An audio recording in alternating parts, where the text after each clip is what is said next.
que significa a palavra escatologia? O termo escatologia vem do grego escatos, significando último ou última, e logia é tratado de um conjunto de ideias. As duas palavras do grego formaram então a palavra escatologia. A palavra escatos, ela acha-se em Apocalipse, capítulo 1, versículo 17, enquanto que logia você pode ver lá na primeira carta de Paulo aos Coríntios, no capítulo 16, o versículo 1. Estudar a escatologia torna-se necessário a todos aqueles que esperam as coisas que brevemente devem acontecer. Normalmente os que ministram a palavra de Deus, como obreiros aprovados que não têm do que se envergonhar, precisam conhecer esse assunto tão importante. A Bíblia diz: bem-aventurado o que lê, bem-aventurados os que ouvem e guardam as palavras proféticas. Há 3 bem-aventuranças, portanto, no livro de Apocalipse, para aqueles que leem esse livro. É aquele que lê, os que guardam e os que ouvem as palavras desse livro. Mas a escatologia não está apenas no livro de Apocalipse. Os livros da Bíblia trazem trechos escatológicos. Deixe-me citar aqui, por exemplo, no Velho Testamento, o livro de Zacarias, que é um livro escatológico. Ezequiel também, há muitos trechos escatológicos nos seus escritos e outros tantos livros. Existem 3 classes gerais de doutrinas bíblicas. Deixe-me enumerá-las aqui para os nossos ouvintes. As doutrinas da salvação, as doutrinas da fé cristã e as doutrinas das coisas futuras. Portanto, são 3 grandes classes, ou 3 classes gerais. Vou repeti-las. As doutrinas da salvação, as doutrinas da fé cristã e as doutrinas das coisas futuras. A escatologia fica, então, nessa última classe. Há 8 grandes doutrinas escatológicas, a saber: número 1, a doutrina da morte e do estado intermediário. 2, a doutrina dos juízos. 3, a doutrina da ressurreição. 4, a doutrina da vinda de Jesus. 5, a doutrina do milênio. Número 6, a doutrina da revolta de Satanás. 7, a doutrina das dispensações e alianças. E número 8, a doutrina do estado eterno e perfeito de todas as coisas. Este trabalho que nós vamos apresentar a vocês em forma de gravações, com programas de meia hora, ele faz parte de um fruto de um trabalho árduo que, pela graça do Senhor, eu fiz uma pesquisa e durante alguns meses, levando em conta as ideias e ensinos sadios de abalizados homens de Deus, e juntando-se às humildes ponderações e concatenações das ideias e codificações que eu, pela graça de Deus, pude fazer a respeito desse assunto. Os dados estatísticos foram agrupados a fim de dar maior ênfase ao cumprimento das profecias bíblicas. É claro que isso aqui não é um tratado final de todas as coisas. Não quero dizer com isso que aquilo que vamos apresentar aqui seja um trabalho todo, completo, porque há muita coisa ainda a ser estudada e nós apenas arranhamos um pouquinho deste assunto tão importante.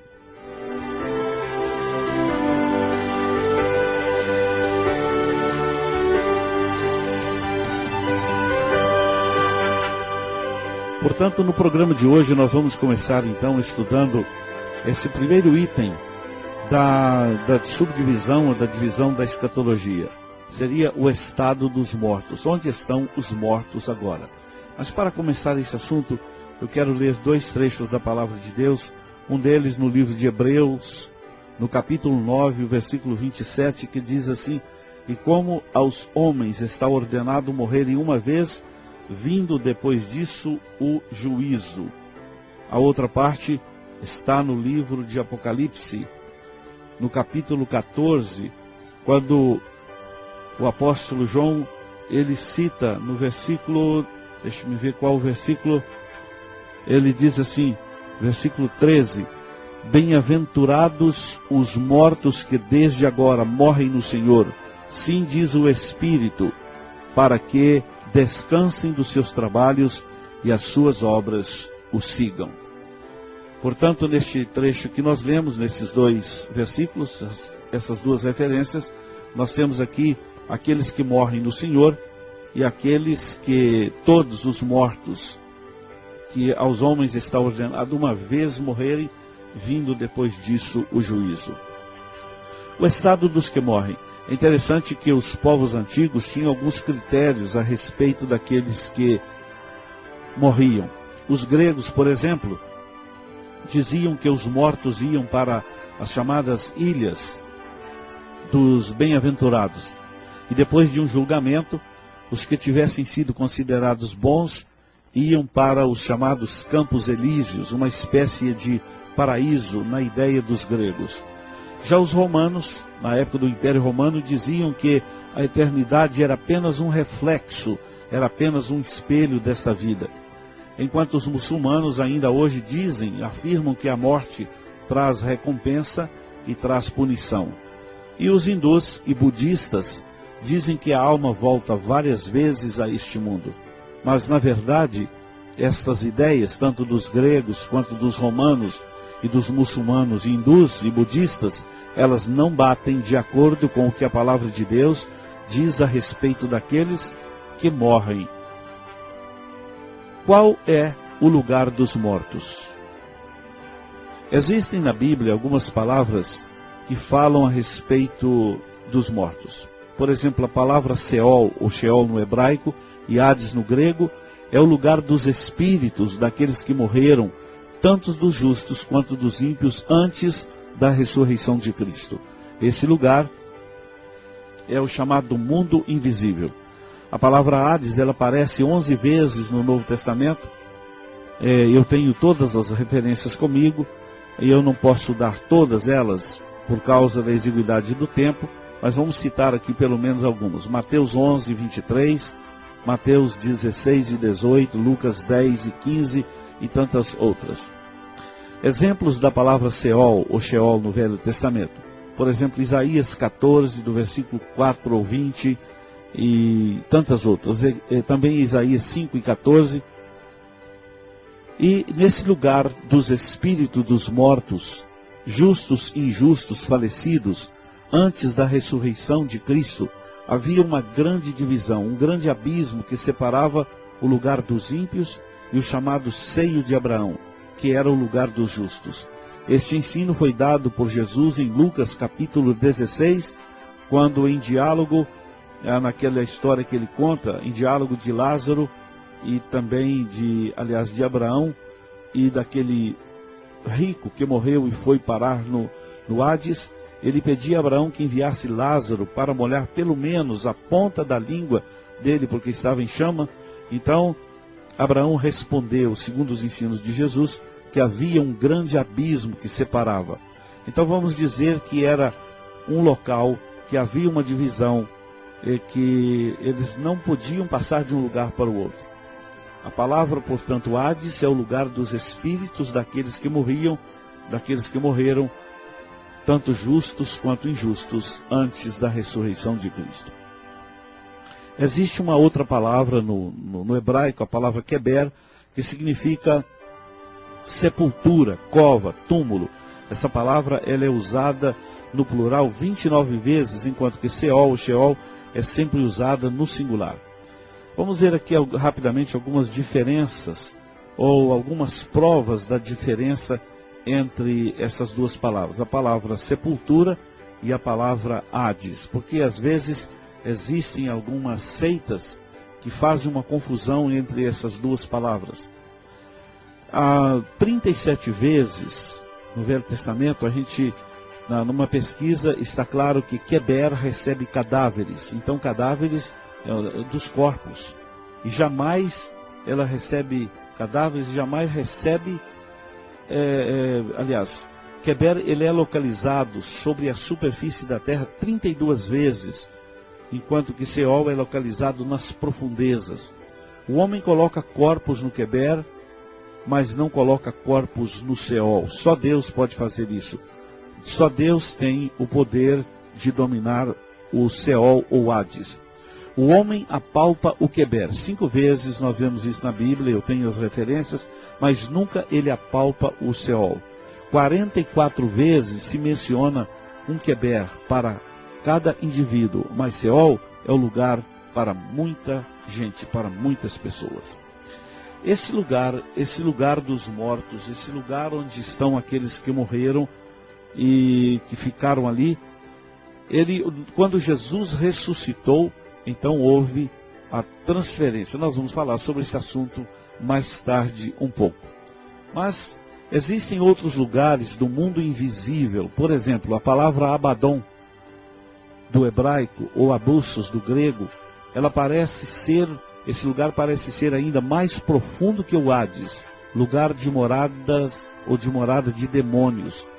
Há muitas referências na Bíblia que falam sobre esse tão importante assunto. Outra palavra do hebraico, a palavra tártaro, no grego ficou tártaros ou tártaros, lugar de prisão dos anjos caídos.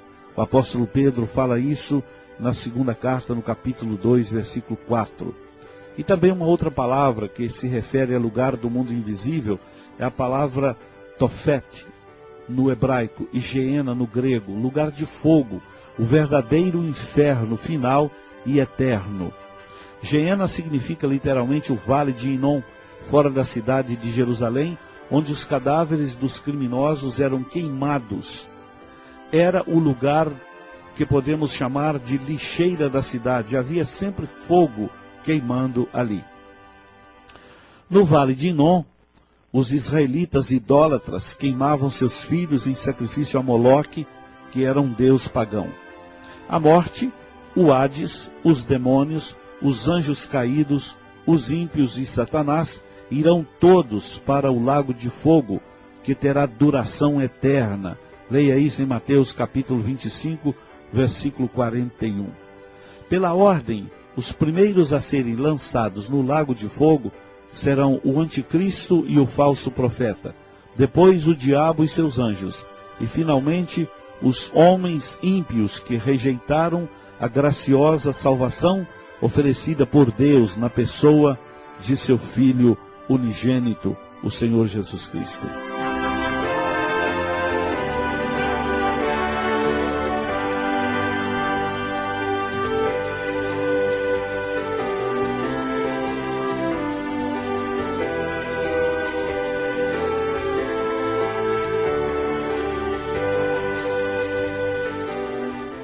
Vamos falar agora um pouquinho sobre o paraíso. Como nós falamos antes, os mortos justos e injustos antes da ressurreição de Cristo iam para o Hades, sendo que os justos ficavam num compartimento separado dos injustos, chamado de seio de Abraão. Após a morte de Jesus, os salvos foram transportados para o paraíso. Você pode ler isso em Lucas 23 e 43. Jesus falou para aquele homem na cruz: hoje mesmo tu estarás comigo no paraíso. Paulo fala a respeito deste assunto quando ele fala sobre as regiões inferiores, em Efésios 4 e 9. Depois da morte de Jesus, muitos santos foram vistos entrando em Jerusalém. Era como se diz assim, o Senhor estava os transportando do seio de Abraão para o novo lar, para o paraíso. Pedro, o apóstolo, diz que Jesus pregou aos espíritos em prisão, na sua primeira carta, capítulo 3, versículo 18 ao 20, ou seja, anunciou, comunicou, e não pregou como nós entendemos homileticamente. Quando Jesus subiu às alturas, ele levou uma multidão de cativos, isto é, as almas dos justos que estavam no Hades, para o descanso do paraíso. Confira isso em Efésios capítulo 4, versículo 8 ao 10. Muitos dos salvos foram até ressuscitados e entraram em Jerusalém naquela ocasião. O evangelista Mateus registra no capítulo 27, os versos 52 e 53. O paraíso agora não está nas regiões inferiores, mas no terceiro céu. E Paulo fala disso na sua segunda carta aos Coríntios, no capítulo 12. O paraíso está na presença de Cristo.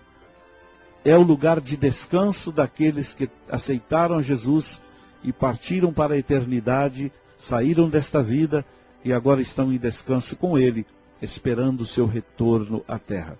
Quando Ele voltar, quando Jesus voltar, Ele trará as almas dos que dormem no Senhor, e elas, unidas aos corpos ressuscitados, subirão com Cristo para o tribunal de Cristo, onde receberão os galardões. Depois, tomarão parte nas bodas do Cordeiro.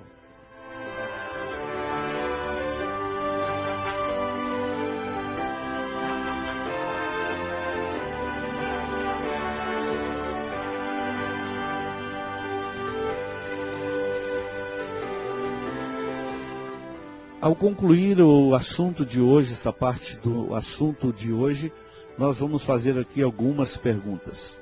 Como estão os mortos agora? Os justos estão com Deus, estão gozando das delícias do paraíso, estão em descanso, vivos e conscientes. Isto é o que a Bíblia nos ensina. As referências para esse assunto, Eclesiastes 12 e 7, Apocalipse 2 e 7, 22, 1 e 2, Apocalipse 14 e versículo 13, e também Mateus capítulo 22 e 32, e Apocalipse 6, e versos 9 e 10. Os injustos, aqueles que morreram sem Cristo, como eles estão agora? Eles estão separados de Deus, veja em Lucas 16 e 23, estão sofrendo no Hades, a mesma referência, estão aguardando o castigo eterno, segunda carta de Pedro 2 e 9, e estão vivos e conscientes, sofrendo as penúrias do sofrimento eterno. Lucas 16 e 23. Como nós já falamos aqui a respeito de outros lugares, a respeito do mundo invisível, não é necessário que nós façamos esta repetição. Só queremos concluir sobre o céu e a terra. O céu é real. Jesus falou que iria preparar lugar. Ele é espaçoso. Veja Apocalipse 7 e 9. Ele fica em cima, enquanto o inferno fica abaixo. O céu é lugar de gozo perfeito, é um lugar de delícias.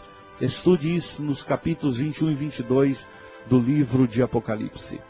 Mas e a respeito do inferno? Ao contrário do céu, o inferno ele é terrível. É um lugar de sofrimento eterno. É o lugar dos indisciplinados, dos rebeldes, dos desviados. É o lugar dos ímpios, dos adúlteros, daqueles que praticam a maldade, os mentirosos. É o lugar de irrevogável condenação. Uma vez condenado ali, para estar ali, nunca mais haverá retorno. Não poderá opor-se a Deus de maneira nenhuma. O inferno não tem poder sobre os salvos. Aqueles que estão perdidos, que irão para o inferno, não poderão sair dali e não poderão mais perseguir a igreja do Senhor. O inferno nunca vai derrotar a igreja, porque a igreja triunfa com o Senhor Jesus Cristo.